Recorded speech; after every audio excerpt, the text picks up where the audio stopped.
AI is everywhere. But is it ethical? Let's talk about AI. It's like that friend who's always around, recommending your next song, telling you the fastest route home, even deciding which job applicant gets the interview. Super convenient, right? But here's the thing, should we just blindly trust our robot buddies, or is there something bigger, something more important that we need to be thinking about? That, my friends, is where AI ethics comes in, because let's be real. Just because we teach machines to think doesn't automatically mean we teach them to think like humans, especially when us can sometimes be, well, a little messed up. Think about it. Who decides what's right and wrong for a machine? Who's responsible when AI messes up?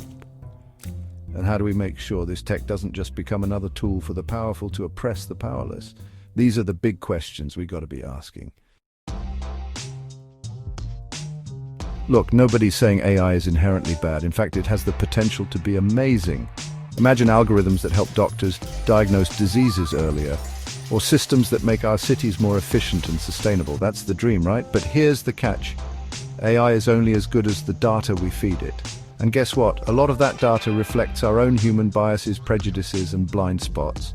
So if we're not careful, we'll end up with algorithms that discriminate against certain groups of people, perpetuate harmful stereotypes, and reinforce existing inequalities.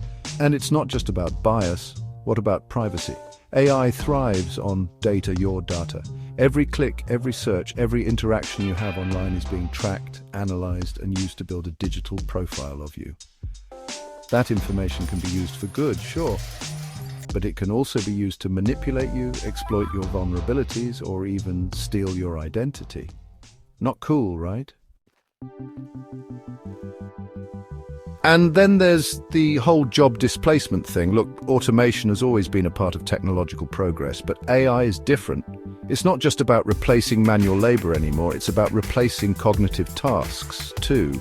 Truck drivers, factory workers, even lawyers and doctors. These are all professions that could be significantly impacted by AI in the coming years. Now, some people say, relax, new jobs will emerge, and maybe they will. But what about the people who lose their jobs in the meantime? What happens to their livelihoods, their families, their communities? These are real concerns that we need to address, people. So who's got the answers? Well, that's the million-dollar question, isn't it? Technologists are busy building the future, but they're not always the best at thinking about the ethical implications of their creations. Ethicists are raising important questions, but they don't always speak the language of Silicon Valley. And the public, well, we're just trying to keep up. Here's the thing, this isn't just a debate for the tech elite. AI ethics is everyone's business. It's about the kind of future we want to create. A future where technology empowers everyone, not just a select few. A future where machines augment our humanity, not replace it. A future where we use our collective intelligence to solve the world's biggest challenges, not create new ones. And the clock is ticking, people. Did you know that in 2025, AI is expected to be a $60 billion market? That's a whole lot of power and influence concentrated in the hands of a few tech giants. So, what do you think? How do we ensure that AI is developed and deployed responsibly? This is a conversation we need to have, and we need to have it now.